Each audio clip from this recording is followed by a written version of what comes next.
Et si votre passion du vélo prenait une nouvelle dimension? Rejoindre la Fédération française de cyclotourisme, la FF Vélo, c'est bien plus que rouler à vélo. C'est partager des sorties conviviales, c'est progresser grâce aux conseils des plus expérimentés, partager aux plus jeunes qui souhaitent se développer, mais c'est aussi profiter de milliers d'événements. Adhérer, c'est aussi bénéficier de nombreux avantages, de formation, dans un cadre qui donne encore plus de sens à chaque coup de pédale. Alors êtes-vous prêt à trouver un club? Pour cela, rendez-vous sur le site ffvélo.fr et rejoignez la grande communauté des cyclotouristes. FF Vélo, le vélo ensemble. Bonjour à toutes et à tous, bienvenue sur un nouvel épisode du podcast Tous en selle. Alors le podcast Tous en selle, vous le connaissez puisque vous êtes des fidèles auditrices et auditeurs, mais il y a également le festival Tous en selle qui débute le 11 novembre, donc au moment où est diffusé cet épisode. Le festival bat son plein, je vous invite à vous rendre sur tousencelle.eu et puis vous trouverez très probablement une date proche de chez vous. Donc n'hésitez pas à aller en festival, regarder ces 5 documentaires qui ont été sélectionnés cette année et justement on parle des 5 documentaires. Eh bien, j'ai la chance aujourd'hui de recevoir l'un d'entre eux, une des personnes qui a été retenue pour présenter, son histoire. C'est Maxime Prieur. Salut Maxime. Écoute, salut Arnaud. Et moi aussi, j'ai de la chance de pouvoir venir à ton podcast avec Tous en selle. Donc, chance partagée, il me semble. Eh bien, écoute, je suis très content. C'est vrai qu'on s'est déjà croisé à plusieurs reprises, mais Maxime est une voix bien connue pour les amateurs du cyclisme francophone, présentateur de Global Cycling Network en français. Tu vas d'ailleurs nous raconter l'histoire, parce que ce qui m'intéresse, c'est comment on arrive à faire ce que tu fais aujourd'hui. C'est toujours le fil conducteur des podcasts que je peux animer. Mais avant toute chose, par rapport à ton docu, par rapport à cette histoire que tu vas présenter au Festival Tous en selle, un documentaire qui s'appelle 1990.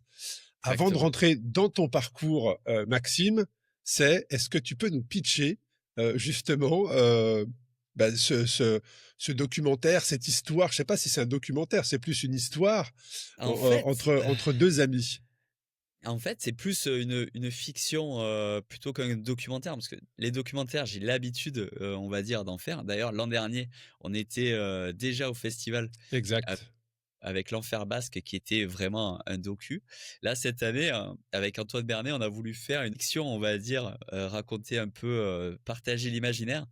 Et en fait, c'est l'histoire de deux enfants, tout simplement, qui se lancent des rêves et qui les réalisent en sortant de leur quotidien 35 ans plus tard. Bon, ça nous rajeunit pas, clairement, même si dans la tête, on est jeune avec Richard, le copain avec qui j'ai fait ça. Mais du coup, avec ce rêve d'enfant complètement lunaire, qui est fantaisiste, on va dire, on découvre au fur et à mesure du film que finalement tout est réalisable jusqu'à un apothéose que je garderai secret pendant ce podcast pour ne pas gâcher la surprise à tous les spectateurs qui iront voir le festival Tous en selle finalement. Alors, on va garder ça secret, effectivement, mais ce qu'on peut dire, c'est que les images sont, c'est bien monté. La musique, moi, ça m'a transporté, 1990, ça porte bien son nom. Ça m'a transporté dans les années électro. Donc, en tout cas, voilà, c'est vrai que moi, j'ai passé un très, très bon moment à travers cette histoire, cette fiction dont tu parles, qui dure une quinzaine de minutes. C'est à peu près le format Ouais, retenu, d'ailleurs, c'est assez pour le court. festival. Et en plus, concernant la musique, en fait, sur ce film, on a vraiment dépassé nos limites avec le réalisateur Antoine, car en fait, on a fait créer de la musique spécifiquement, des morceaux spécifiquement pour le film. Du coup, c'est vraiment un travail commun et tout à fait original. Et je suis Ouais. hyper content d'avoir fait quelque chose. Réalisateur, producteur, donc Ouais, c'est ça. Bande ça vous son. a ça prend combien de temps? Là, te pose la question pour les personnes qui vont aller au festival, qui vont voir le film, qui vont voir cette fiction et qui vont se dire: «Putain, moi, c'est un truc que j'aimerais bien faire, quoi». Comment, ou qui n'osent pas se lancer. Ça vous a pris combien de temps entre l'idée, tournage, montage? Je sais que ça prend beaucoup de temps derrière de monter, mais, une fiction comme celle-ci, ça vous a pris combien de temps? Alors, bon, heureusement, Antoine était quand même assez disponible. Du coup, on a réussi à faire ça dans des délais qui sont tout à fait corrects. Mais globalement, nous, on avait une date, spécifique pour filmer. Donc, entre l'idée et la date, ça, on avait eu, quelques mois, histoire de préparer en avance, tout ce qui est scénario, script. Ensuite, on a eu à peu près 2 jours de tournage avant, cette date. un week-end complet pour filmer et après c'est en 1 mois et demi, de montage à peu près pour Ouais, donc réaliser, ouais, le ça 90 du film, quoi. alors ça, c'est intéressant. Ça donne aussi une personne qui te suive un aperçu de tout le travail qu'il y a derrière, parce que c'est vrai qu'on te voit cette année, hein, c'est une des questions que je vais creuser d'ailleurs, on te voit beaucoup sur le vélo, mais il y a tout le travail de dérocher les images qui prend beaucoup de temps, parce qu'on essaie de capter un maximum de choses en se disant, bah, ça, j'aimerais bien le mettre à l'écran. Puis après, bah, tout ne tient pas dans le format imposé parfois en termes de temps. Donc, bah, il faut Et sélectionner la bonne qualité, le bon audio. Et tout ça prend énormément de temps. J'aimerais rembobiner un petit peu l'histoire. Maxime, c'est quels sont les débuts de ton histoire avec le vélo? À quel moment ça commence pour toi? Parce qu'on sait que, est-ce que ça commence au Pays Basque? Parce qu'on sait que tu es très attaché au Pays Basque, mais voilà, comment commence ton histoire avec le cyclisme? bon, mon histoire avec le cyclisme, elle est quand même très, très longue parce que ça a démarré dans mon enfance, je cherchais un sport pour m'épanouir à l'âge de 6 ans. Bon, je vais quand même raccourcir, hein. Mais bref, je me suis mis au tennis, fantastique. J'ai raté ma première balle jaune. On m'a quand même donné la médaille et après je faisais du VTT avec mon papa et on est passé devant un club de BMX, le club des Angles à côté d'Avignon. Là, j'ai dit: «Mais papa, c'est ça que je veux faire». Du coup, je me suis inscrit, on est allé acheter un vélo à Géant Casino, je crois, si on fait de la pub pour les supermarchés, marqué BMX en gros, le même que E.T. Et là, j'ai attaqué à faire uniquement du bicross, comme on disait, Ouais, c'était ça, à ouais, l'époque, ouais. effectivement. Ouais. Mais est-ce que Maxime, la pratique du vélo, ce qui est intéressant à travers bah, le parcours qu'on est en train de décrire, c'est de mieux comprendre ta trajectoire, ton rapport à l'effort, le rôle que tu vas avoir aussi dans JCN, ta vision du cyclisme et de l'ultra. Mais est-ce que jeune Maxime, c'était un compétiteur, c'est-à-dire quand tu faisais du BMX, du bicross, du fixie ou du vélo, est-ce que tu avais cet esprit de compétition ou pas du tout? Toi, ce que tu aimais, c'était être sur un vélo et découvrir des paysages, rencontrer des communautés, rencontrer des personnes? Alors, bah, écoute, cette question me fait énormément plaisir parce que oui, je suis un grand compétiteur, mais dans le sens de la compétition pure.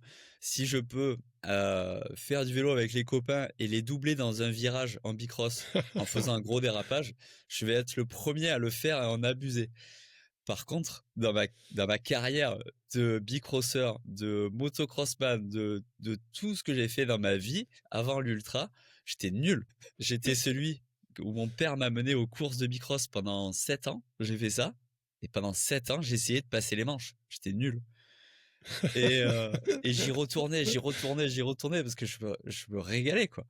Mais sans résultat et avec cette persévérance qui m'a toujours accompagné, quoi. C'est, Et, c'est, et ça fait rigoler, quoi. non, non, mais c'est intéressant de comprendre ce rapport au vélo. Certains peuvent être, comme tu l'as dit, avec d'y revenir, d'y revenir, d'y revenir. Bah, ça montre aussi beaucoup de résilience et d'amour à ce sport et pas forcément au résultat proprement dit. C'était pas en tout cas à travers les résultats que tu t'épanouissais, mais c'était surtout à travers la pratique. Et Ouais, totalement. c'est ça qui est important. Et dans ton parcours, qu'est-ce qui t'amène au Pays Basque alors? Parce que là, tu nous parles d'Avignon, tu nous parles de Côte d'Azur. C'est Qu'est-ce qui t'amène au Pays hyper Basque? facile. Moi, j'ai grandi à Avignon. J'avais du coup la fenêtre de ma chambre qui donnait sur le Ventoux. Maintenant, ça a de l'importance, hein. Ça a peut-être un peu dicté quelques choix dans ma vie. Mais globalement, je me suis retrouvé après mes études de mécanique à l'âge de 20 ans à peu près, à travailler dans un atelier de vélo à Decathlon, on va dire. Quoi, c'était Decathlon. Et faire un deuxième emploi dans un garage de moto. Je faisais ça. Et là, je me suis dit, je me fais opérer de l'épaule à ce moment-là. J'avais 3 mois d'arrêt. Et je me dis, mais en fait, ces boulots, je peux les faire n'importe où. Du coup, pourquoi pas changer? Et du coup, j'avais un pote qui était dans la même dynamique que moi et on part en vacances dans le Pays Basque et quoi, dans les Landes exactement et on se dit: «Mais ouais, c'est hyper cool ici et si on venait, habiter là?» Et globalement, de fil en aiguille, on a trouvé une maison et suite à un congé maladie, bon, on est parti dans le Pays Basque avec mon pote et moi, je suis tombé a amoureux de la région en 1 semaine, on va dire, en 1 semaine de vacances. Ouais, Et gros coup de après je cœur. suis ouais, voilà. Et du coup, on a déménagé, mon pote est rentré chez lui, moi je suis resté Et la Côte d'Azur, c'était juste pour un boulot qui devait durer 6 mois et ça m'a pris 4 ans. C'était un petit crochet dans mon parcours. Mais dès que j'ai fini, je suis reparti directement dans les Landes. Alors c'est vrai qu'on le voit au moment où on enregistre d'ailleurs, hein, sur les images, tu as un atelier qui est derrière. La mécanique est très présente dans ton parcours, hein, mécanicien. On comprend mieux maintenant, les personnes qui te suivent et qui n'ont pas l'historique comprennent mieux pourquoi tous ces petits détails et cette facilité que tu as de communiquer sur la mécanique, ce qui n'est pas toujours facile, hein. Moi j'ai mis des années à monter mon premier vélo, donc on peut comprendre tout ça, mais comment on bascule d'un atelier de la mécanique dans lequel on s'épanouit à devant une caméra?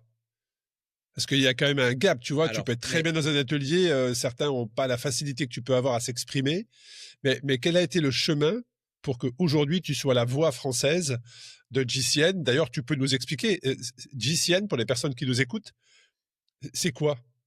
JCN, en fait, c'est une chaîne YouTube. En fait, globalement, le créateur était dans la presse spécialisée dans le vélo, il y a des années, il y a plus de 15 ans. Et il sentait un peu le le vent s'essouffler, on va dire, le vent de la presse classique. Et du coup, il s'est dit: «Je vais attaquer à communiquer dans un nouveau média», et qui était YouTube. Ça, c'est il y a une quinzaine d'années. Et du coup, ils ont créé cette chaîne en Angleterre qui est spécialisée dans le vélo pour découvrir le vélo, se mettre au courant des nouveautés du vélo et apprendre, on va dire, des petits tuyaux et des petites techniques de vélo. Cette chaîne, ils l'ont développée il y a 5 6 ans à l'international. Du coup, ils ont créé dans plusieurs pays une chaîne nationale.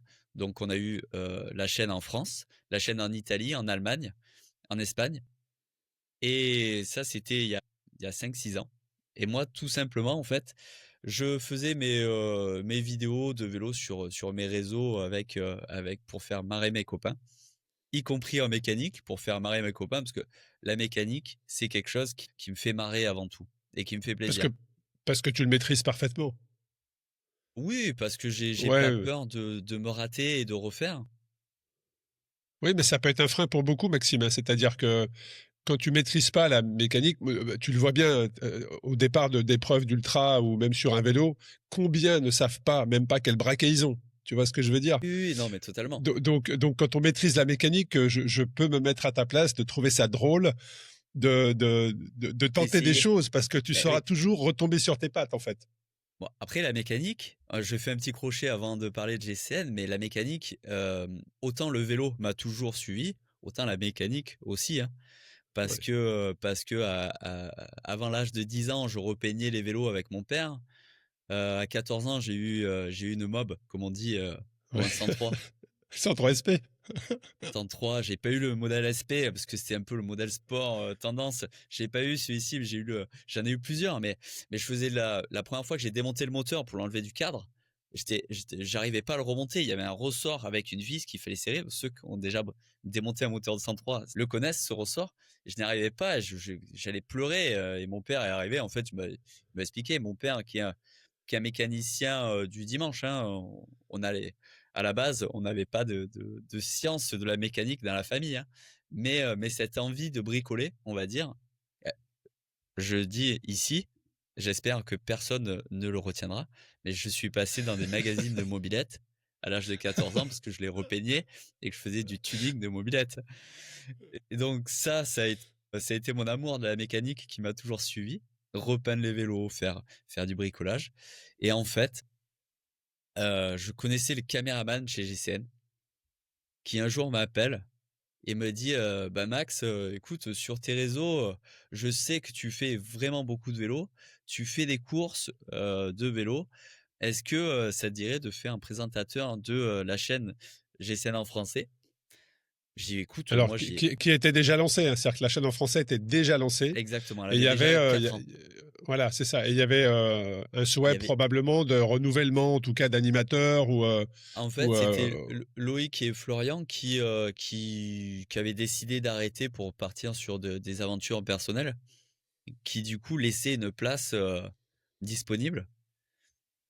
Et c'est à ce moment-là où, bah, du coup, Yo-Yo, comme on l'appelle dans le milieu, m'appelle et me propose ça. Moi, à ce moment-là, j'avais attaqué à faire des courses d'ultra et avec des bons résultats et je voulais m'y mettre à fond pour connaître mon potentiel et plonger là-dedans à 100%.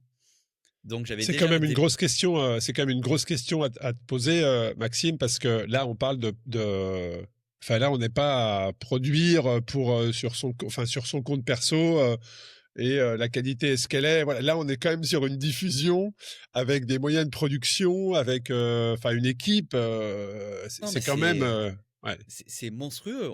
Du coup, j'ai pris ce boulot sans trop savoir dans quoi je m'embarquais. En dormant hébergé chez un copain parce que j'avais déjà déménagé, vu que j'avais démissionné de mon ancien boulot. Du coup, j'ai vraiment attaqué à tâtons. Bon, avec les commentaires des réseaux, qui sont quand même assez monstrueux dès le début. Il faut quand même pas mal de persévérance Ouais, c'est une et il faut question, apprendre. c'est une des questions que je voulais te poser. Je vais te laisser continuer, mais on va y revenir. C'est vraiment un métier que j'ai appris ces derniers mois et en termes de production, je suis passé du coup de 2 vidéos par mois dans mon garage ou sur mon vélo quand je faisais des balades de 150 bornes à faire 4 vidéos par semaine avec deux filmmakers complets, plus une production au-dessus de moi et des réunions du coup avec l'Angleterre quasi journalières. Le choc a été quand même assez brutal et il faut un peu de temps pour être à l'aise dans ce milieu et comprendre un peu ce qui se passe. C'est surtout Ça fait ça. combien de temps? Ça fait combien de temps, Maxime, aujourd'hui? Ça fait 2 ans et demi maintenant. Alors, quand tu dis il faut un petit peu de temps pour comprendre ce qui se passe, moi, j'avais des questions à te. La question que tu as un petit peu évoquée, hein, c'est-à-dire les réseaux. C'est vrai que tu dis que les commentaires parfois sont. Moi, je trouve que c'est violent parfois. Mais c'est Voilà, c'est assez violent. Donc, ma question, c'est comment tu t'es blindé par rapport à ça? Comment tu t'es blindé par rapport à ça? En fait, je me suis pas blindé, par rapport à ça. J'ai essayé de progresser, histoire de faire en sorte de ne plus avoir ce genre de commentaires. Mais Donc, quelque toi, part plutôt que de dire je ne les regarde pas, toi, tu t'es dit ok, je vais lire et je vais me dire où est-ce que je dois progresser. c'est exactement ça. C'est exactement ça. Bon, sachant que, j'ai eu des mois difficiles, hein. Pendant 6 mois, je me suis fait détruire sur les réseaux, hein. Pas sur les miens, parce que GCN, c'est pas ma chaîne, c'est la chaîne du grand groupe et je suis que présentateur finalement. Mais pendant 6 mois, je me suis fait détruire sur chaque vidéo. J'avais même que je connaissais finalement en commentaire qui mettait à chaque fois: «Mais il est nul ce présentateur». Il y a un mec, il a mis ça pendant 6 mois sur toutes les vidéos et et maintenant, ben voilà, il commente plus ou finalement il y en a même qui ont appris à m'apprécier et j'en suis le plus content. Non, mais c'est une bonne, c'est une bonne attitude hein, dans ce que tu dis. Hein. Tu aurais pu me dire, quand je te pose la question, comment tu t'es blindé, tu aurais pu dire, ben, je les lis pas ou je regarde pas. Si, non, mais ta réponse, elle est vraiment, c'est bien. C'est une très bonne réaction. Et comment tu as soutenu la chaîne par rapport à ça? C'est-à-dire que est-ce que les Anglais ont été compréhensifs par rapport au fait que parce que toi personne t'attendait à ce poste-là quelque part. Tu es arrivé un petit peu de nulle part, même si tu faisais du vélo, de l'ultra Non, et je que suis tu étais arrivé de nulle part. mécanicien et que tu faisais de la promotion, personne. Enfin, je veux dire, t'étais pas animateur avant. Tu vois ce que je veux dire? Non, non, non. Alors le spirit, on va dire l'état d'esprit de GCN est de prendre des anciens pros. Des anciens pros, mais quand je dis des anciens pros, des coursiers, généralement, ils prennent Oui, du peloton. Ouais. du peloton, au minimum, il faut avoir été dans une équipe, nationale, quoi. Donc quelque part, j'étais un peu Et le pourquoi 1er toi alors? amateur. Et pourquoi toi?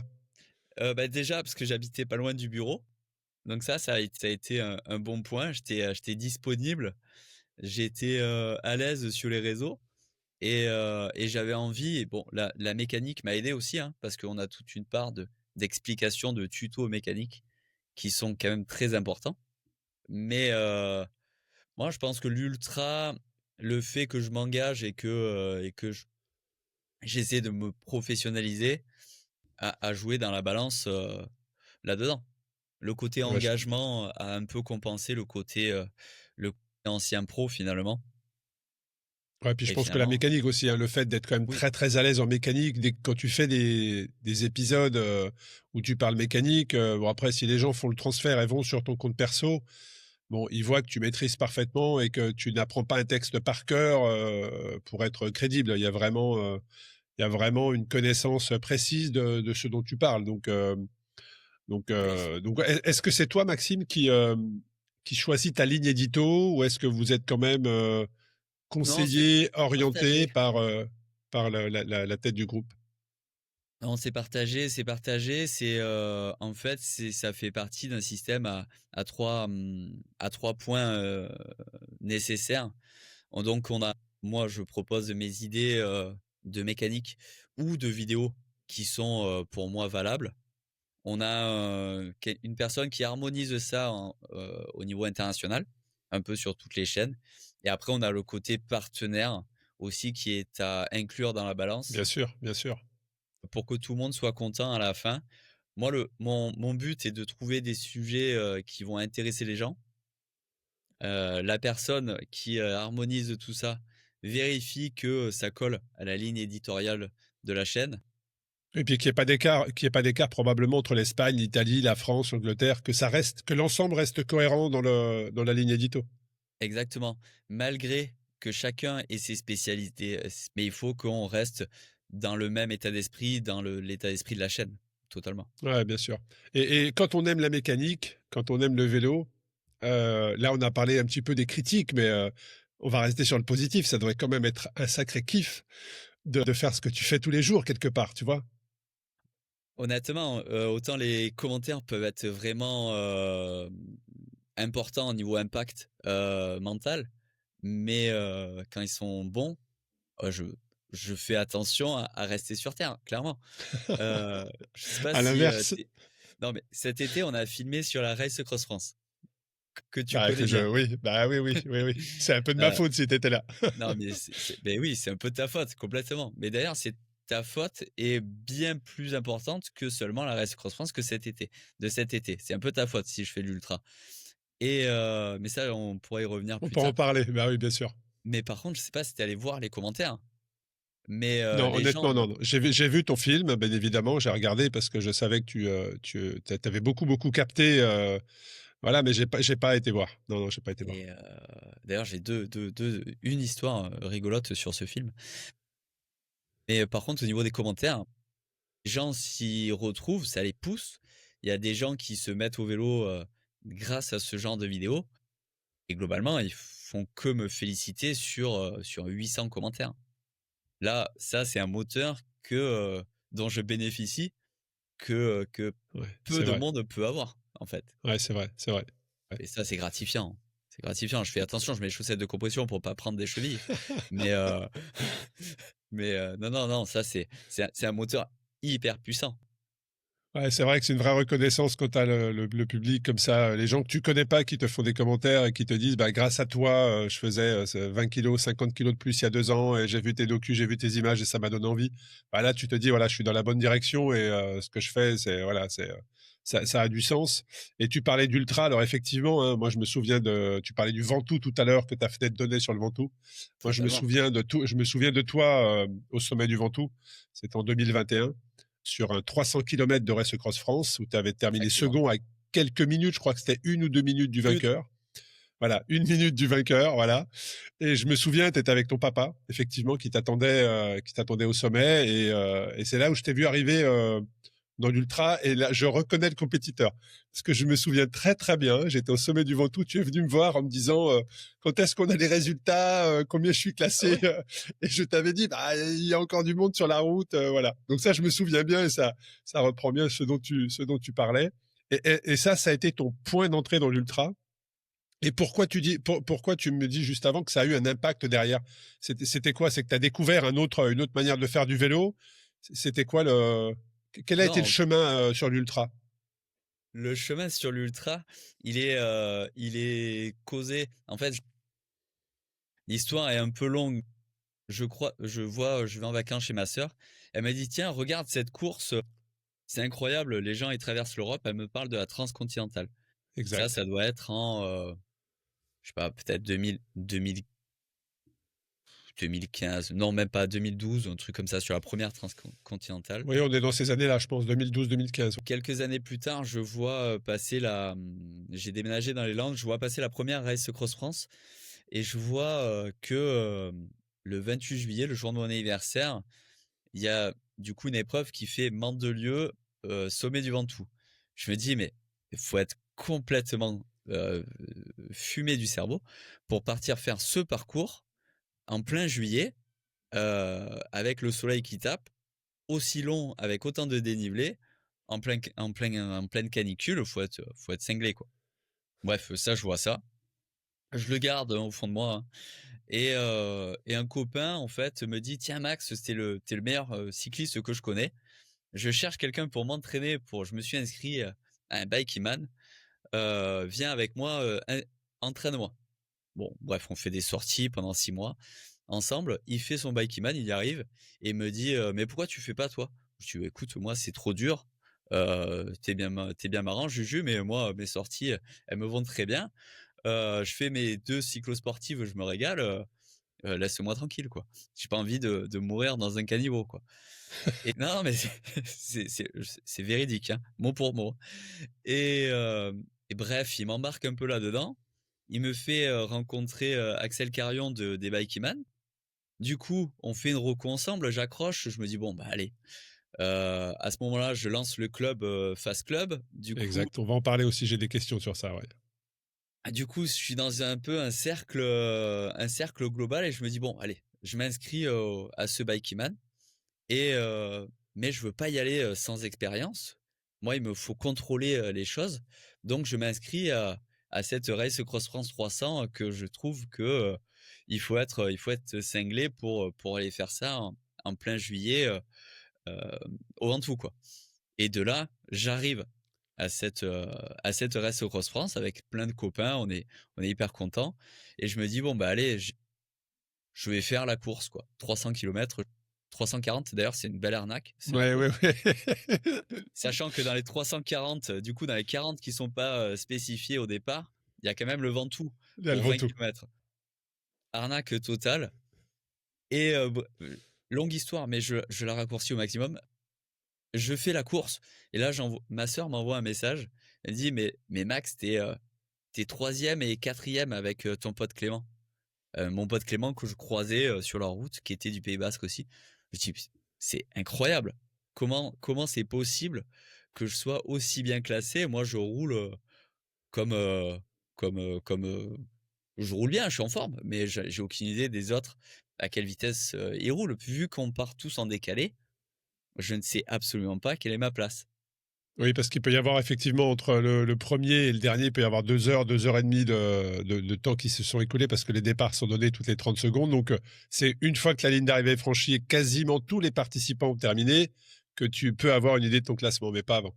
C'est ça et du coup, je monte le Ventoux. J'ai, mes cousins qui sont là à côté de moi, qui ont pris des vélos électriques, qui montent à côté de moi. Puis on rigole, on fait la montée, quoi et j'arrive en haut. Je passe l'arrivée qui était juste avant Oui, parce qu'il y juste avait des avant travaux, l'arrivée effectivement. C'était la et période de travaux et on était juste vers le chalet qui est maintenant le rond-point, on va dire. Il y a un rond-point juste sous le sommet. exactement Ouais. et du coup, je te dis: «Attends, je vais jusqu'en haut et puis après je reviens». Et c'est là où, je commence à comprendre que, je finis, 1er ou 2e de cette course et ça a été ma plus grande stupéfaction, en fait. J'avais aucune idée de mon niveau là-dedans et depuis ce jour, c'était en 2021, il me semble, 2021. Ouais, ouais, 2021, je juillet te confirme. 2021. Je vais de course en course en me disant: «Beh, ça y est, j'ai trouvé quelque chose, une course, une discipline dans laquelle je peux faire des bons résultats, donc je pousse juste pour voir jusqu'où je peux aller» et mais si j'avais fait, je sais pas moi, centième sur 200 cette course, j'aurais certainement pas poussé autant parce que, de toutes ces années, en fait. Là, je dois être à Ouais. une quinzaine ou une vingtaine de courses ultra depuis, le 2021 et à chaque fois, je me dis: «Bah, tiens, c'est incroyable, je c'est une course qui fait partie des plus grosses, d'Europe là, admettons, sur Badlands et j'arrive à terminer dans les 10 premiers. Et à chaque fois, ça m'étonne. Et à chaque fois, je me dis, bah tiens, je vais faire encore plus dur pour voir ce que je peux faire, quoi.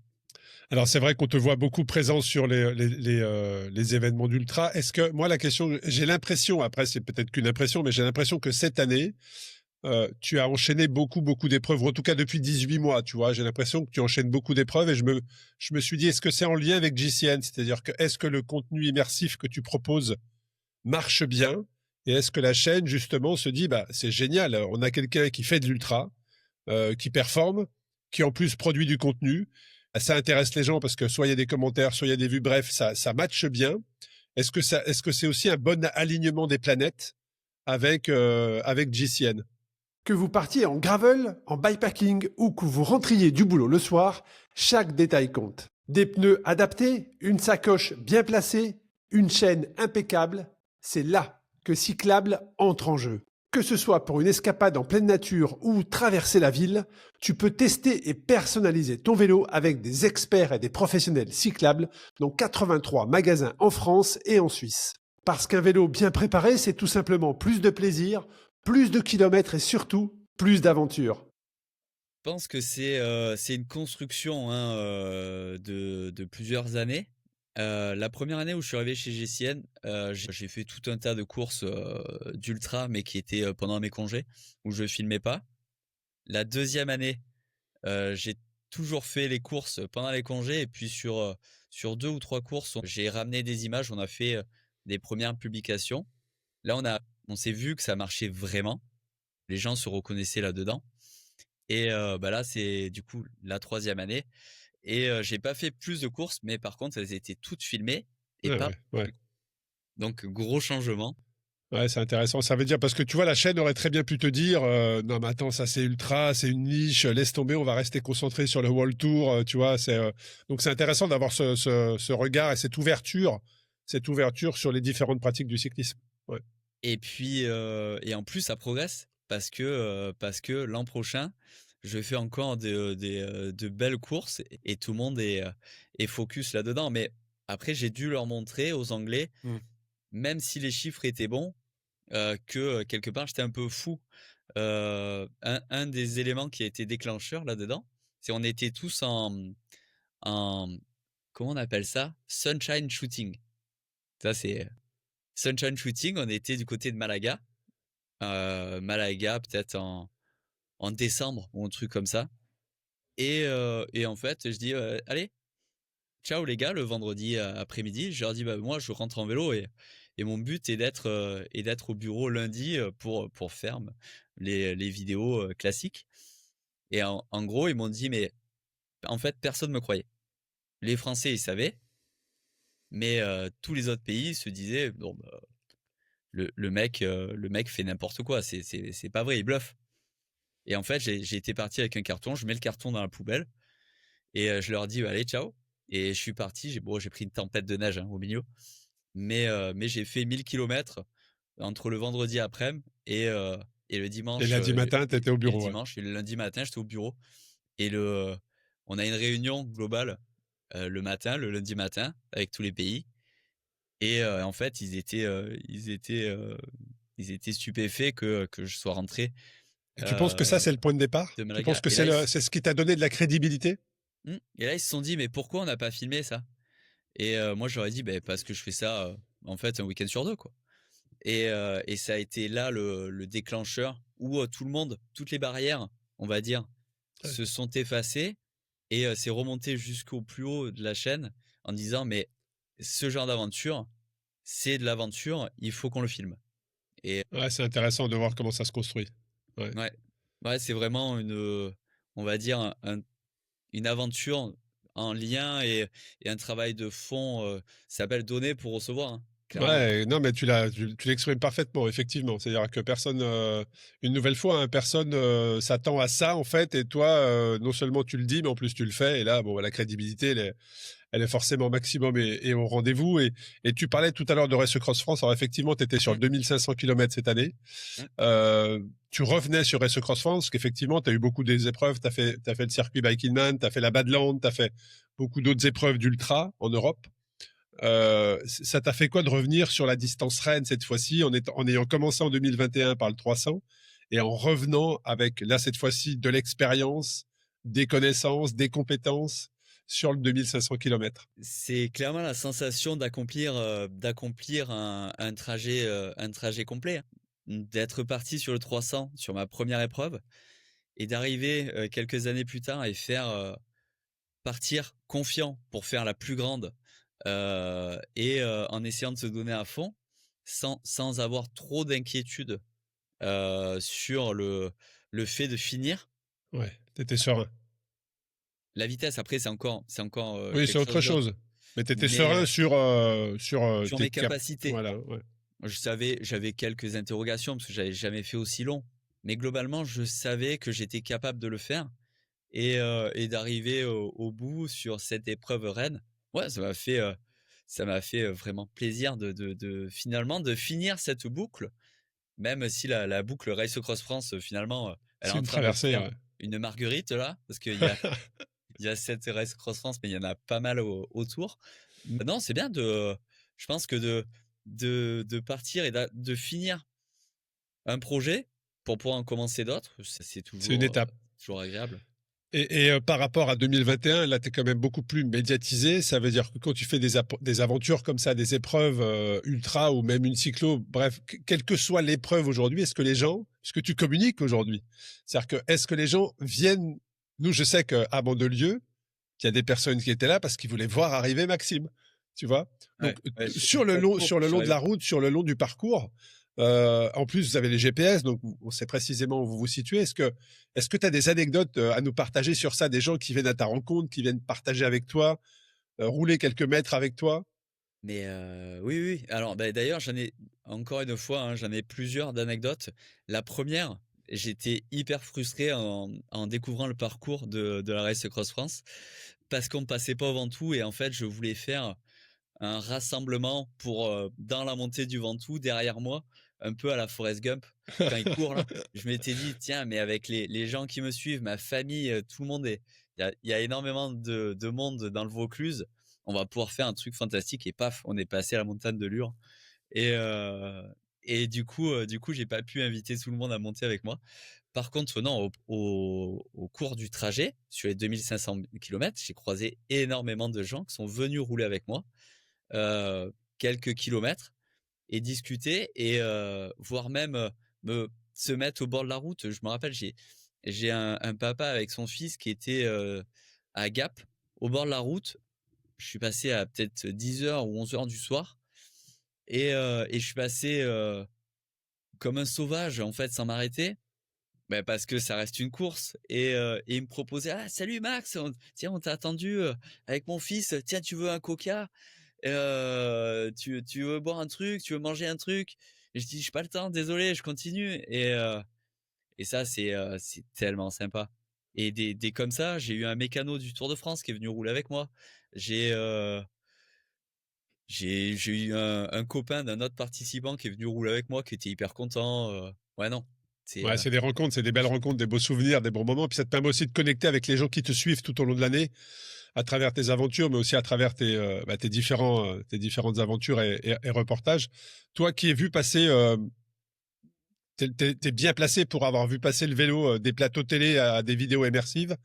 Comment tu vois l'évolution du cyclisme aujourd'hui? Est-ce qu'il s'ouvre à un plus grand public? Est-ce qu'il il devient de plus en plus niche? Comment tu vois évoluer le cyclisme aujourd'hui? Parce que tu es en contact avec les marques, tu es en contact alors avec le média, avec les pratiquants. c'est une question qui est hyper complexe pour moi parce que je suis tellement implanté dans tout ce qui est ultra et bikepacking que du coup ça me rend pas super objectif. Par contre, ce que je vois au niveau des marques, c'est qu'avec l'arrivée du gravel et de la pratique, ultra bikepacking, parce que, l'ultra, c'est quand même un terme assez large qui regroupe les gens qui font des courses de nuit, on va dire, et qui dorment dans les fossés, mais ça regroupe aussi les personnes qui font du cyclotourisme sur plusieurs jours, en fait. Exactement. Ça existe depuis des Des années. années. Ouais. Mmh. Par contre, les marques, quand on voit que toutes les marques maintenant proposent des sacoches, toutes les marques proposent des vélos de gravel avec la possibilité de faire du voyage. Ils mettent des dynamos sur les vélos, pour avoir de l'éclairage en continu, pour aller toujours un peu plus loin. On voit des VTT qui ressemblent à des gravels qui ressemblent à des VTT pour aller encore plus loin, des vélos vraiment conçus pour l'aventure.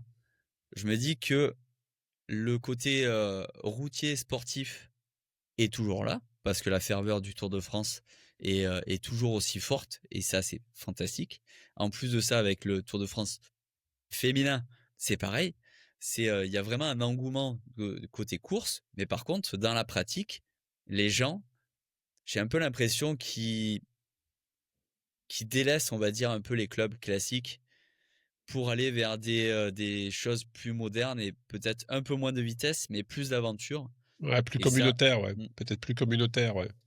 et ça, on le voit en termes de commentaires et d'affluence sur les vidéos. Tout ce qui est vidéo inspirationnelle sur des aventures ou des performances physiques vraiment sur plusieurs jours sont hyper appréciés. Et je pense que ouais, ça s'ouvre finalement. Parce que l'aspect performance, pour moi, diminue en Ouais, termes ouais. d'ego, on va dire, sur les personnes. Et ce qui est une bonne chose au passage. Ouais, ouais, effectivement, c'est plus l'objectif principal, hein. Alors il y a toujours les personnes qui veulent performer et dont c'est la référence.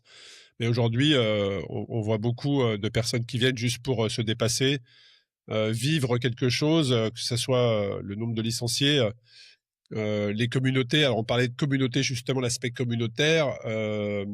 Moi, je voulais te poser la question sur ton amour pour le café et la naissance de ce Fast Club.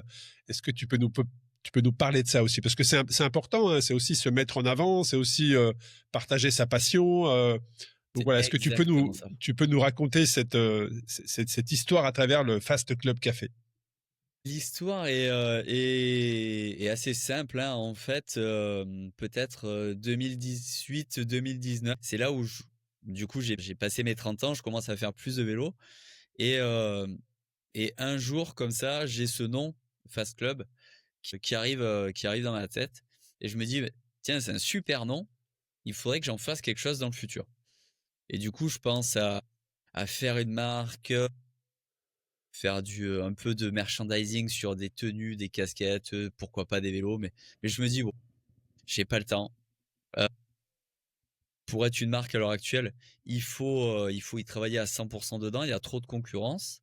J'apprécie, ce que fait Rapha et avec les coffee club et heu et ces cycling club justement. Et Clubhouse, ouais, ouais, ouais, Exactement, ouais. Et puis ça, ce côté communautaire, j'apprécie exactement. de plus en plus. Et pendant le Covid, du coup, c'est home trainer un jour sur deux, hein, clairement. Euh, et je me dis bon bah tiens, avec un pote, on se dit bah, le nom est super. Mon pote lui il ouvre son magasin de vélo et il me dit mais il faut que tu fasses quelque chose de ce nom. Pourquoi tu fais pas une asso et on fait un club et ce sera à notre image quoi. Et de là, on lance l'association Fast Club avec les casquettes achetées sur Amazon et avec du flocage découpé collé au fer à repasser, quoi.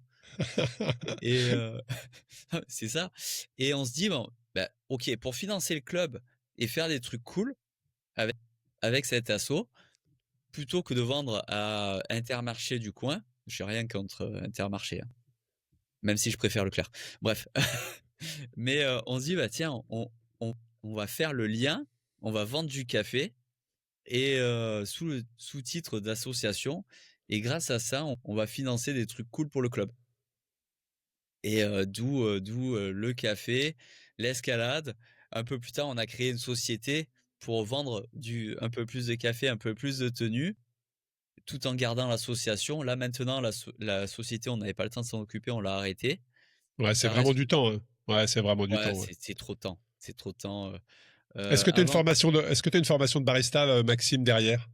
Non, ben en fait, c'était prévu, C'était le projet, ouais, ouais. avant GCN et GCN a fait que, j'ai pas fait, j'ai pas lancé ma carrière de professionnel à 100 dans l'ultra distance avec Ouais, du je temps de comprends. repos pour faire barista Donc là, on a gardé que le club et l'association. Mais cette année là, chaque année on fait les bidons d'or. Je suis obligé d'en parler. Parle-nous des bidons d'or. Qu'est-ce que le bidon d'or? Les bidons d'or, c'est une cérémonie qu'on fait chaque année pour récompenser les performances les plus absurdes du club. Et parce qu'on est là pour rigoler, on s'en fout des performances. Juste avant, Maxime, combien de membres dans le club aujourd'hui? On est aux alentours des 140 cette année, ce Ouais, qui est pas parce mal. que régulièrement, ouais, ce que j'allais dire, régulièrement, moi je vois des maillots hein, sur nos épreuves, on a régulièrement des maillots du Fast Club. Et en fait, le but est d'avoir un club, mais pas faire les sorties du dimanche tous ensemble. Donc on est éparpillés un peu partout en France. On vit grâce au réseau et au groupe de discussion. Et pour ces bidons d'or, là cette année, on a loué une église. Voilà. Du coup, on va pouvoir faire une cérémonie dans une église qui est désacralisée. Et on va pouvoir se rassembler. Je vais m'appeler le père Maxime pour lancer cette cérémonie. On devrait beaucoup rigoler. Mais Et donc ça c'est cool. Donc tu réunis tous les membres du club, enfin s'ils souhaitent venir bien évidemment, oui, dans un voilà. endroit que tu as sélectionné et puis bah vous passez un bon moment. Ça se fait sur une journée, ça se fait sur un week-end? Ça se fait sur un week-end et chaque année on a des super moments. L'an dernier, on s'est retrouvé en Ariège. On a fini par rouler avec 20 centimètres de neige. Une année, on avait fait on, on avait fait des courses absurdes aussi pendant ce week-end des bidons d'or. Non, on rigole. On rigole. Ah non, c'est intéressant. Et dans les bidons d'or, par exemple, il y a le mécano de l'année. C'est-à-dire, l'an dernier, c'était un copain qui, en changeant son pneu tubeless, s'est arraché le pouce. Quoi, il s'est arraché le pouce? Il s'est arraché le ligament du pouce. On a la plus belle chute de l'année. Ouais, ce genre de choses, quoi. Ouais, en tout cas, c'est ce que je pense que c'est aujourd'hui un petit peu dans l'air du temps aussi. Hein, c'est ce que veulent les gens, hein, pas forcément faire du Complètement. vélo sérieusement. C'est pas de passer du bon temps, rencontrer de personnes qui viennent d'horizons divers et variés. C'était aussi, tu parlais de Rafa tout à l'heure à travers le RCC. C'est aussi la force, hein, c'est de rencontrer. Tu peux faire du vélo avec une personne à côté de toi lors de ces rassemblements qui vient de l'autre bout de la planète et vous partagez la même passion. Donc ça, je comprends parfaitement. Je veux juste revenir un petit peu, Maxime, sur l'ultra et sur ton rôle un petit peu d'observateur. Qu'est-ce que tu constates dans l'ultra? Mais là, surtout, les erreurs et surtout, c'est ton regard de mécanicien. C'est-à-dire quelles sont les erreurs que tu remarques le plus souvent? Il y en a trop. Il y en a trop. Mais non, des gens sont capables de partir sur une épreuve d'ultra. Pour moi, l'ultra, quand on connaît pas, ça fait peur. C'est partir pour vraiment quelque Oui, ça chose fait où on peur de partir s'engage à 100%. sur une distance aussi importante. Ah oui, aujourd'hui, C'est ça, quand tu vois les distances, alors ça a toujours été ma vision, hein, moi, de dire, bah, on fait une petite distance et puis, bah, après, tu prends confiance en toi. Tu prends bien sûr. confiance en toi, tu te rends compte que tu en es capable. Tu as découvert des sensations, tu as envie d'y revenir, donc tu montes sur les distances qui sont au-dessus. Mais oui, je peux comprendre. Mais en même temps, je me mets à la place de personnes qui font des marathons ou des trails. Ils courent 170 bornes. Non, mais Moi qui cours pas, ça me paraît insurmontable. Donc je peux comprendre la première émotion qui te vient quand on te dit tiens, il y a un 300, un 500, un 1000, un 2500, c'est de dire ouais, c'est ouais, pas possible. Donc ça, ouais, je peux comprendre. c'est ça. Et du coup, au départ, il y a des gens qui ne connaissent pas le modèle de chambre à air qu'ils ont pris avec eux.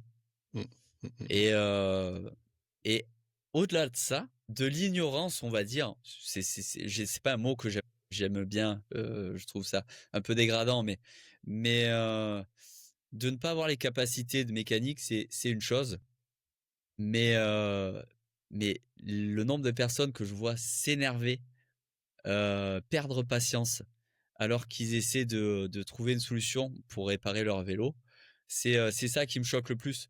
Parce qu'on est sur une aventure qui est longue, hein. Faire, être au départ d'une course de 1000 kilomètres, c'est long, ça va prendre plusieurs jours.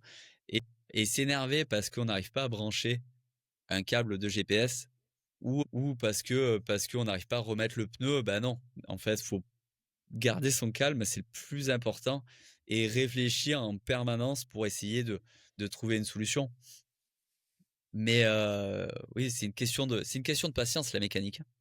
C'est un peu comme la Même pêche, l'ultra, hein. finalement. Ouais, ouais, Même l'ultra. un peu comme la pêche, mais je dirais que l'ultra en général, il faut être patient sur son vélo, il faut accepter à rouler en... Ouais, voilà, faut accepter de rouler en sous-régime en fait. Faut Ouais. accepter de rouler en sous-régime, donc il faut être patient.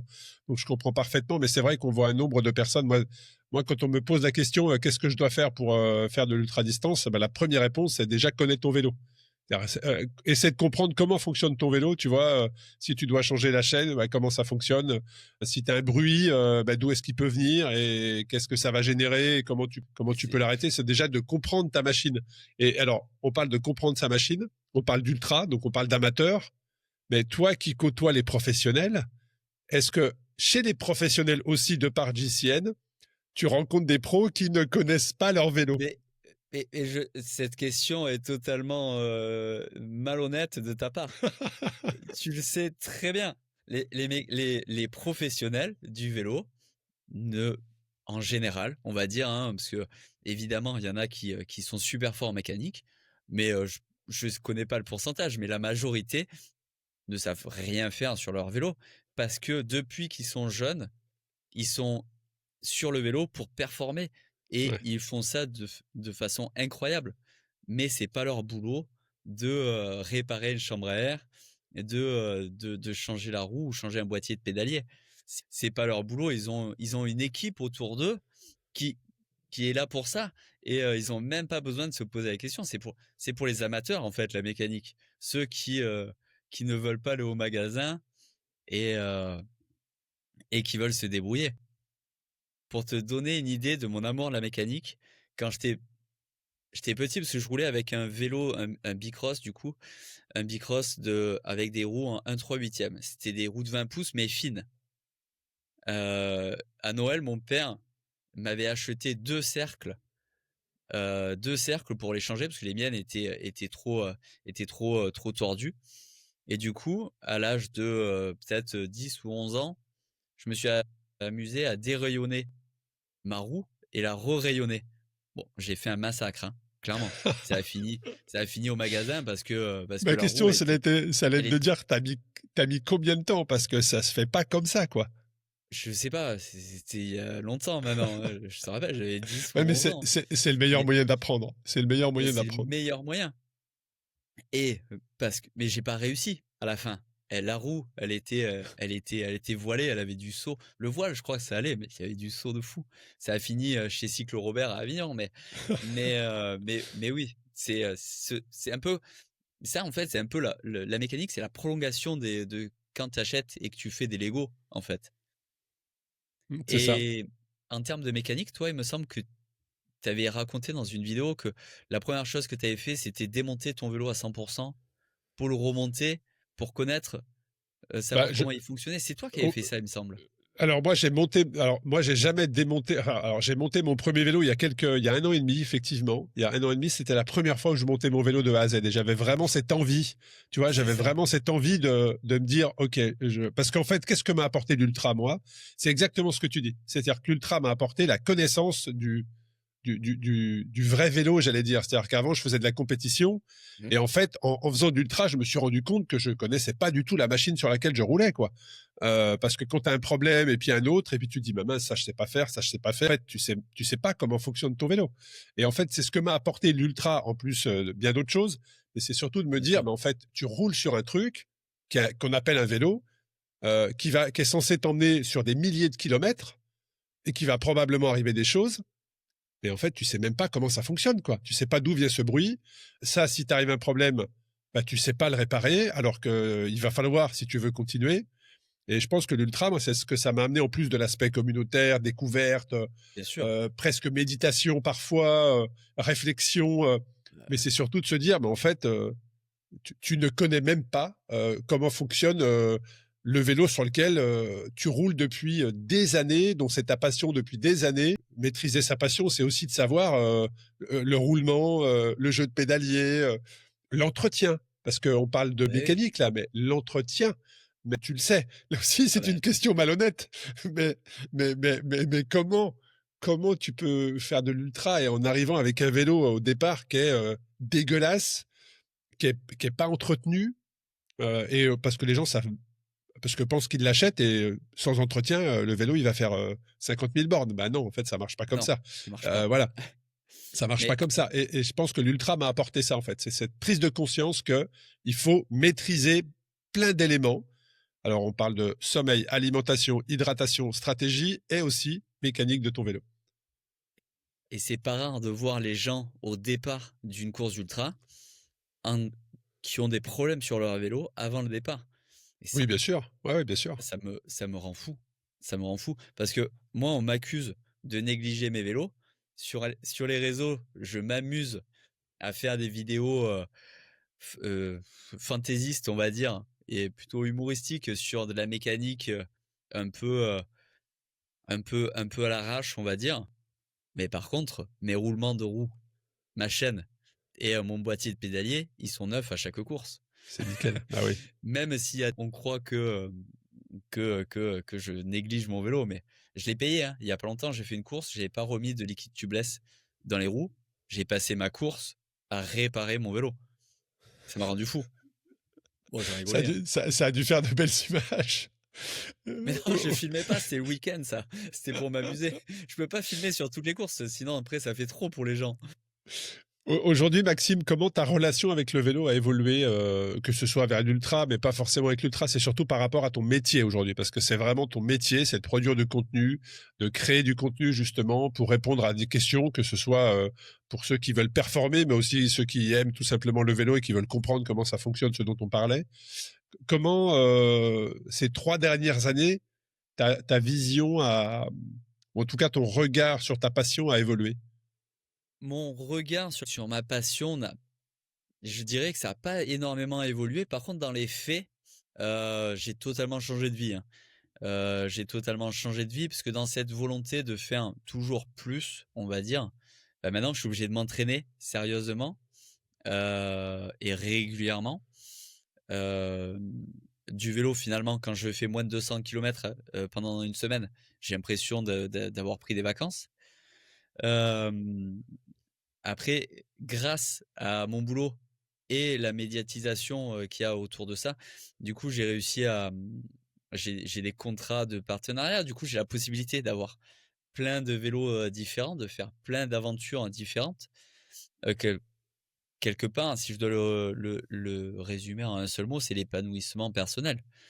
Parce que, j'arrive à faire des choses que, je ne pouvais pas espérer, en fait Ouais, et ouais, je comprends. du coup, ma passion est renforcée. C'est une espèce de cercle actuellement vertueux qui me pousse, en permanence et j'ai pas hâte que ça s'arrête ou que je de perdre, cette envie, quoi. Parce que d'un point de vue personnel, c'est hyper excitant et ça me pousse encore plus. Voilà, du coup, ma copine s'est f acheté un vélo, on part en vacances faire du vélo. C'est, il y a des vélos de partout dans la maison, c'est n'importe quoi maintenant.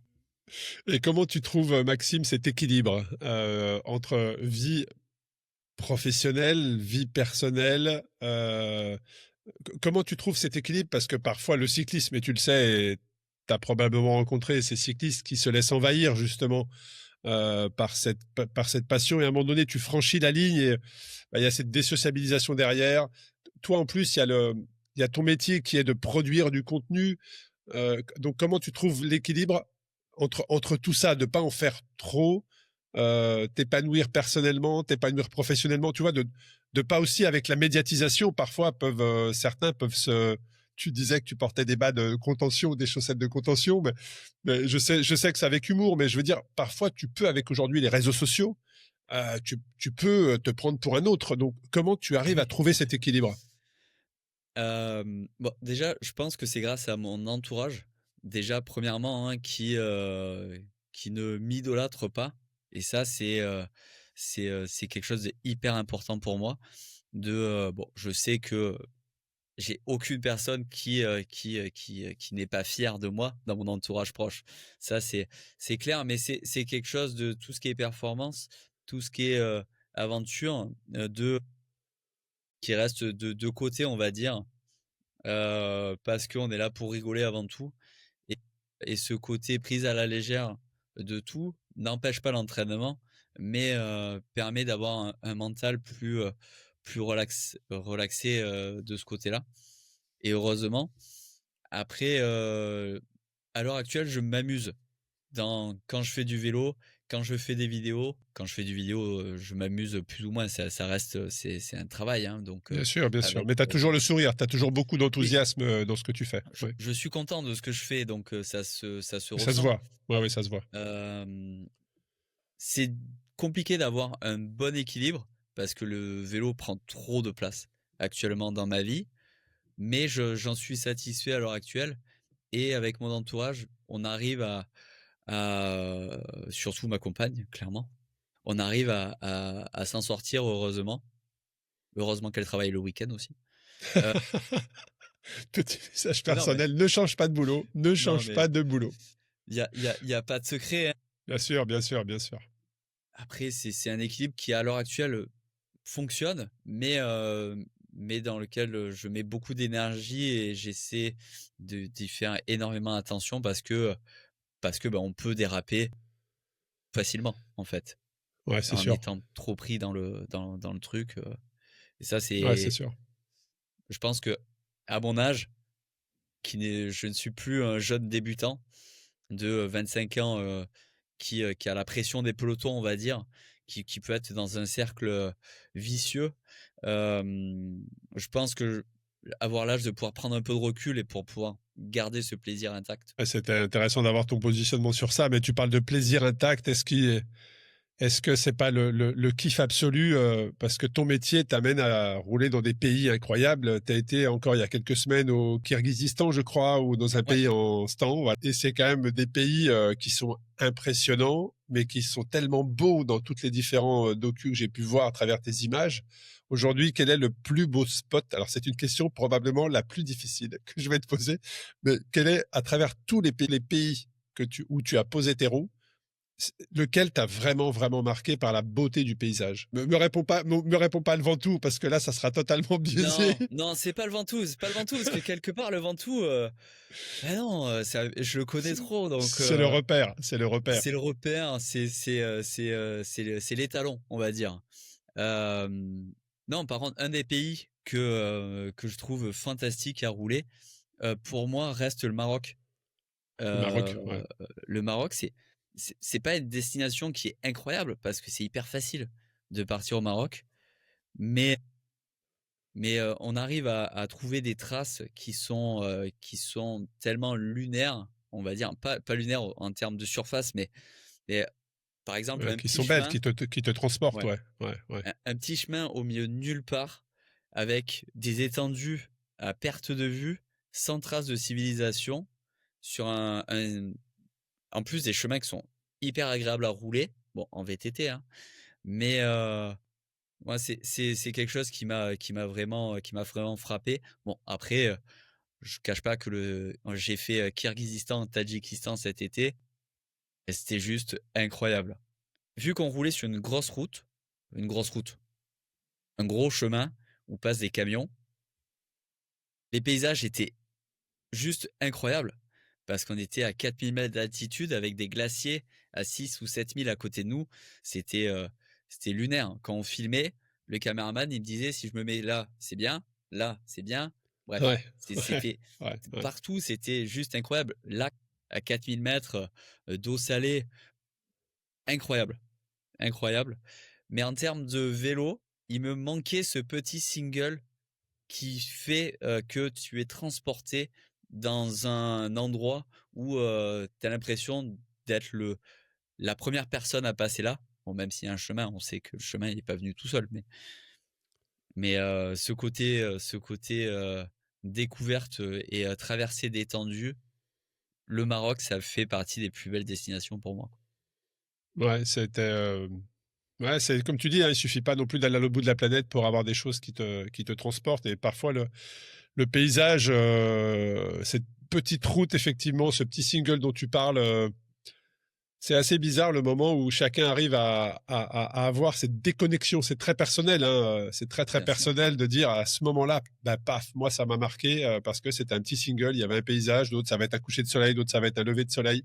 Mais en tout cas, quand tu fais du vélo et de la longue distance, il y a toujours un moment qui te marque avec une odeur ou une musique ou Et et bien ça, c'est sûr. des choses qui restent et que tu emmènes avec toi. Euh, on va arriver sur la fin de l'épisode, Maxime. Donc, moi, très clairement, ta passion ressort. Et justement, quel conseil tu pourrais, ou quel mot de la fin, je sais pas, mais quel conseil tu pourrais donner à toutes les personnes qui te suivent, qui t'écoutent, qui ont écouté cet épisode, qui hésitent encore à aller en festival, voir Tous en selle. Voilà, quel message tu voudrais faire passer?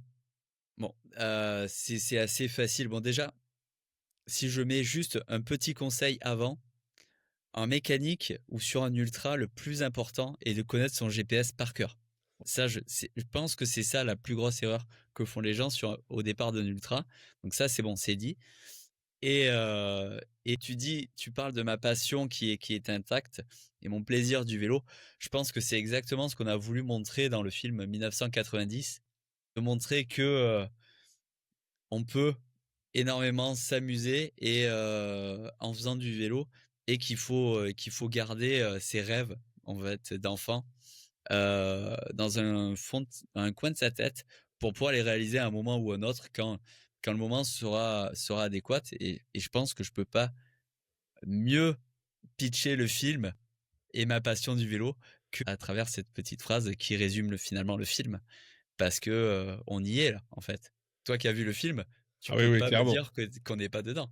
Ah non, mais moi j'ai voyagé. Hein. Ah non, mais moi je te l'ai dit, c'est clair que j'ai eu la chance de le voir avant sa sortie, c'est le lancement de la diffusion qui a commencé au moment où on diffuse cet épisode et qui va être au Grand Rex le 28 novembre, où tu seras présent et où je serai présent également. Donc Bien n'hésitez sûr. pas à venir à la rencontre de Maxime pour justement échanger avec lui. Mais oui, oui, moi j'ai voyagé. Franchement, j'ai voyagé. Est-ce que justement le fait d'avoir fait cette fiction t'a donné d'autres idées? Non, parce que les idées, en fait, j'en ai tous les jours. Tu t'es interdit d'en avoir. J'en Tu ai t'es tous les dit, oh, jours. j'ai une idée. Non, non, non. Mais les idées, en plus de ça, bah, par exemple, je te parle de mon entourage, mais ma copine Émilie, euh, maintenant, me pousse dans ses idées qui sont saugrenues ou complètement fantaisistes. Du coup, ben, c'est là où c'est incroyable. C'est à force de m'entraîner, j'ai cette base physique qui permet de me dire, mais tiens, C'est qu'est-ce que je veux possible. faire aujourd'hui? Bah tiens, je vais faire, je sais pas moi, 15 fois le col le plus dur du Pays Basque. Allez, ben en fait, rien ne m'en empêche. Et du coup, avec ça, ça donne des possibilités complètement folles, hein. Donc, il Ouais. suffit de choisir le, le truc le plus rigolo et de partir le faire. Et puis, mais oui, des idées dans la poche, j'en ai encore un paquet, hein. Ouais, tu t'interdis d'en avoir, ou en tout cas tu freines tes envies, sinon ton agenda il est complet. On parlait d'équilibre tout à l'heure, et là ce sera déséquilibré. Ouais, ouais, Bon, faut pas, Bon, en faut tout cas, pas. un grand merci à toi, Maxime, pour cet échange. On a couvert en accéléré un petit peu ton parcours, hein, c'est savoir d'où tu venais, quelle était ta passion pour le vélo, comment c'est arrivé, ta relation avec la mécanique, le, le, le, le carrefour de vie, mais aussi de carrière, d'avoir basculé comme ça, de te mettre devant l'écran, de devenir un personnage connu dans le monde du vélo, un personnage public, où les gens te connaissent, te reconnaissent, te suivent. L'acceptation aussi de la violence des réseaux sociaux et de la critique au début, mais la résilience dont tu as fait preuve pour te dire, OK, très bien, c'est comme ça, bah voilà, qu'est-ce qui se dit, je vais m'améliorer. Donc là, bravo à toi. Je trouve que c'est une vraie ouverture d'esprit d'avoir fait ça. Beaucoup auraient fermé, tu vois, éteint ou fermé Instagram ou YouTube et auraient continué à faire les choses comme ils les faisaient avant parce que ils se seraient pas souciés de ces commentaires-là. Donc, bravo Mm. à toi. Ça montre aussi ton envie de t'installer dans le paysage médiatique. Donc voilà, c'était intéressant de comprendre ton raisonnement face à ça. Et puis, ça sera un plaisir de te croiser au Grand Rex et puis sur d'autres événements, je l'espère, dans les années à venir. Est-ce que ton calendrier 2026 est calé, Maxime? Bah, écoute, bon, déjà, merci beaucoup pour tous ces compliments qui me touchent particulièrement. Et oui, le planning est déjà fait pour l'année 2026. En termes de course, je vais attaquer du coup avec l'Atlas Mountain Race au Maroc. Magnifique, magnifique. La course de Nelson, ouais. Elles sont belles, les courses de Bon, Nelson. Ah ouais, elles sont belles. c'est ça fait partie des courses les plus dures au monde. Donc, dans ma recherche, l'an dernier, j'ai dû abandonner après 300 kilomètres. Donc là, cette année, j'y vais pour arriver au bout. C'est la seule course que j'ai abandonnée, donc j'ai une petite rancœur là-dessus, un accomplissement à finir. Pour te dire, hein, la carte des checkpoints est au-dessus de mon bureau depuis un an. Là, Je vois bien, je vois bien. je suis vraiment en colère. Ensuite, je vais faire un truc rigolo pendant la Traca à Gérone. Ouais, ouais.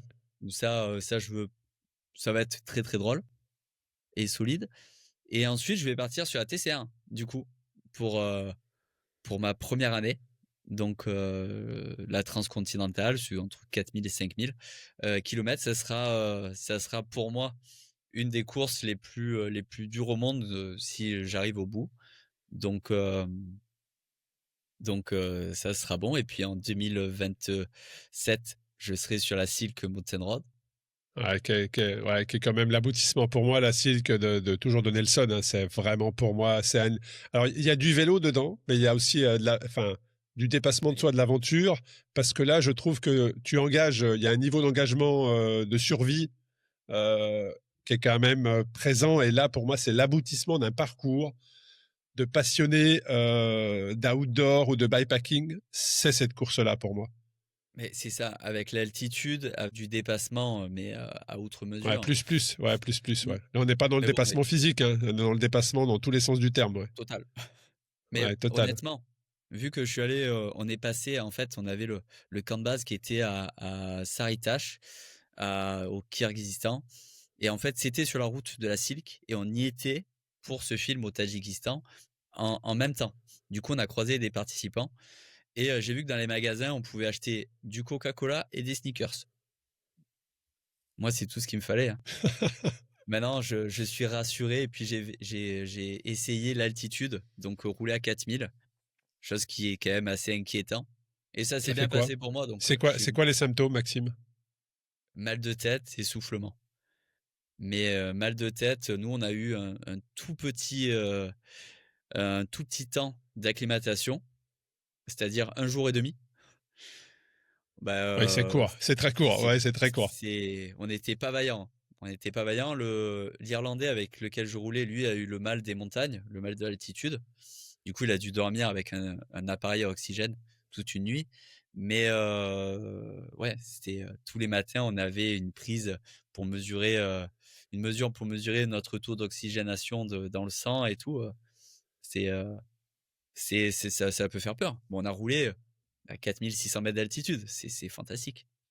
Ouais, c'est fantastique, comme tu dis. C'est des moments qui, pour un passionné de vélo, marquent aussi. Hein. Ça, je peux totalement le comprendre. Est-ce qu'il y a une course qui te fait rêver, Maxime? Là, on parle de courses dont tu vas participer. C'est probablement des courses qui te font rêver, ça c'est clair. Ça me Est-ce qu'il fait y a rêver, ouais. vraiment une course où tu te dis, ouais, cette course-là, elle me fait rêver? Non, je pense que c'est la Silk, Ouais, mon l'aboutissement d'un parcours. aboutissement. Ouais. Ouais, mais en off-road. Mais la TCR me fait rêver aussi, hein, mais en partie route. Et après, en 2020, coup, j'essaierai d'aller faire la Tour Divide aussi, histoire Exact. Ah ouais, de ouais. Là, on boucler est sur un beau truc, ouais. Ah, de on est sur un boucler beau. la boucle des courses. Et puis, non, je sais même plus ce qui me fait rêver. Ouais, Mes j'aurais des rêves. projets pour toi. J'aurais des projets pour toi. Je peux pas tout te dire au moment où on enregistre, mais j'espère que je reviendrai vers toi bien avant 2028. Mais disons que voilà, il y aura probablement un projet sur lequel je travaille, dont je ne peux pas parler aujourd'hui, mais qui, je pense, dans les années 2028-2029, pourra te faire kiffer. En tout cas, bravo pour ton parcours. Et puis, bah, écoute, Écoute, on se voit le 28 au Grand Rex. On va se croiser avec là-bas. grand plaisir. Et je Et serai puis, aussi un grand merci à toi. Tu es sur d'autres eh dates? ben, Tu es sur d'autres merci. dates? Oui, je suis aussi sur d'autres dates, surtout dans le sud-ouest. J'irai sur la date à Toulouse, la date à Castres, à Pau et à Bayonne. Donc, Génial. Bah, ceux qui veulent me croiser pendant le festival, on pourra rigoler, en regardant les films ensemble avec grand plaisir. allez, génial. 5 films sélectionnés pour Tous en Selle. Allez sur le site tousencelle.eu. Vous aurez la sélection, vous aurez les dates et vous trouverez très probablement une date proche de chez vous. Un grand merci Maxime. À très bientôt. À très vite. Et puis vive le vélo. À bientôt. Et Ciao. vive le vélo. Ciao Arnaud. Merci encore.